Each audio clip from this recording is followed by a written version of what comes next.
Bonjour à tous, ce mercredi 5 mars, merci d'être avec nous dans le journal des jeunes. Salut Enzo. Salut Tom, salut à tous. Le cyclone Garance et ses ravages sur l'île de la Réunion. L'archipel touché de plein fouet par ce cyclone qui a fait 5 morts et 6 blessés dont 3 grièvement. On y revient dès le début de ce journal. Cette question, les femmes sont-elles plus vulnérables à l'alcool? Ça fait débat, alors vrai ou faux? Réponse dans un instant. Dans ce journal également, nous partirons au Havre où c'est impressionnant, la caisse d'une pizzeria a explosé. Pas de victime mais une interrogation.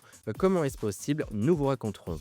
Vos rendez-vous dans ce journal, les 3 actus locales de Tom. On parle aujourd'hui d'une manifestation à Yvetot, du Festival du Livre à Goderville et puis l'ouverture d'une boutique à Rouen. Enfin, le GT des Sports avec à la une la Ligue des Champions. Et puis, on parlera également du champion LeBron James.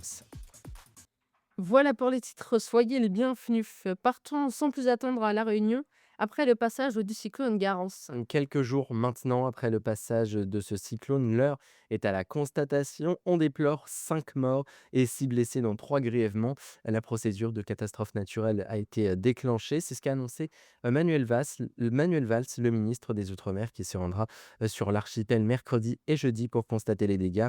D'après un dernier bilan dressé par le ministre de l'Intérieur, Bruno Retailleau, c'est plus de 50 000 foyers qui sont privés d'électricité et près de 43 960 personnes qui sont privées entièrement d'eau, des tempêtes et des cyclones qui se multiplient. On rappelle que le dernier cyclone en date est Chido qui avait lourdement touché Mayotte. Et puis le chantier de la A69 à l'arrêt. L'autoroute qui doit relier Castres à Toulouse et à Larrey, tu viens de le dire, un long combat entre l'État et les écologistes qui ne veulent en aucun cas la construction de cette nouvelle autoroute.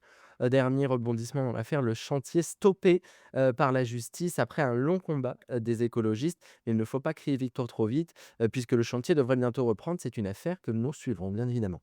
C'est la question du jour, les femmes sont-elles plus sensibles à l'alcool? Eh bien, c'est une étude publiée la semaine dernière qui le révèle. La Haute Autorité de Santé recommande aux médecins d'informer les femmes sur les risques de la consommation d'alcool. Mais alors, est-ce vrai?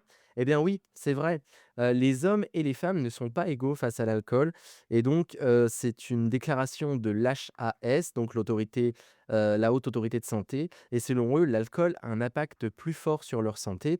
Il impacterait leur foie, mais aussi leur cerveau et elles ressentent plus vite ces effets. Mais par ailleurs, l'OMS, ce n'est pas moins, qui révèle pardon, que ce n'est pas moins d'un cancer sur 4 qui a eu lieu en Europe à cause de l'alcool. C'est impressionnant.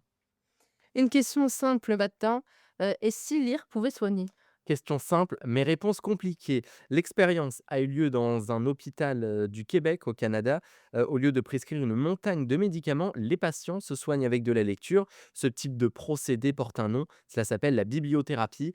Pas question d'y soigner une grippe par des rafales de bouquins, mais c'est une aide précieuse pour les personnes souffrant d'anxiété et de dépression par exemple. Ce type de méthode est très peu présent en France, voire ignoré par les médecins, mais aussi par les chercheurs qui ne se sont pas réellement penchés sur le sujet. 62 millions, c'est notre chiffre du jour. C'est notre chiffre du jour et c'est le nombre d'appareils électroniques et électriques produits dans le monde en 2022. C'est l'ONU, l'Organisation des Nations Unies, qui l'a annoncé. Mais ce qui est encore plus intriguant, c'est que beaucoup moins d'un quart de ces appareils ont été recyclés. Il y a donc une marge de progression à faire, hein. On part maintenant au Havre, où une caisse d'un restaurant a explosé ce week-end. Une expertise est en cours, donc après l'explosion d'une caisse enregistreuse dans une pizzeria du Havre ce samedi.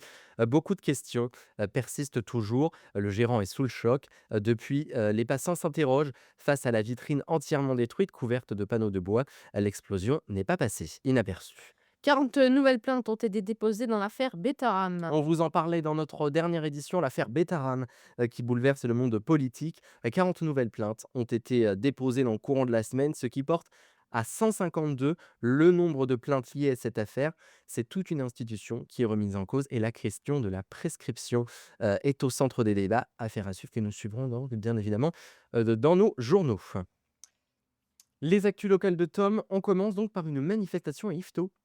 Oui, partons à Esto car une classe va fermer et pour cela, une manifestation a lieu avec les enseignants, les élus, les parents et bien sûr les enfants. Ce rassemblement a donc eu lieu devant l'école maternelle et les parents se mobilisent pour éviter la fermeture de classe. Allez, on parle du Festival du Livre maintenant. On prend la direction de Goderville car le salon Lire Co fait son retour à la salle Ficelle pour cette quatrième édition qui aura lieu le 16 mars. Une vingtaine d'auteurs sont attendus. Et on rappelle d'ailleurs qu'un festival du livre avait aussi lieu à Bolbec ce samedi 1er mars. C'était dans la salle Maupassant.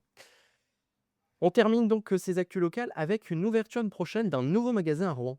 Oui, et pour finir, parlons de consommation, car près de Rouen, une nouvelle enseigne va ouvrir ses portes au mois d'avril. Ce magasin s'appelle Happy Troc et c'est un magasin de dépôt-vente, de rachat et de réparation. Allez, on enchaîne sans transition avec le JT des sports et on commence par du foot en parlant de la Ligue des Champions. Pour cette première actu sportive, je vais vous parler de la Ligue des Champions, car le Real Madrid pardon, a remporté sa première manche face à l'Atlético Madrid. Résultat des matchs 2-1. Allez, dernière actu sportive, on parle maintenant de LeBron James. Et oui, en effet, parlons de LeBron James, car à 40 ans, il est le premier joueur à avoir dépassé les 50 000 points dans toute sa carrière. Il est donc devenu le meilleur joueur ce mardi 4 mars. Merci Tom pour Merci. ces actus locales et ce JT des sports. C'est la fin de ce journal. Merci d'avoir été avec nous. Merci Tom. Merci Enzo. Samedi, vous retrouverez Tom et Dylan aux commandes de votre prochaine édition. On se retrouve quant à nous mercredi prochain. Passez une excellente semaine. Salut.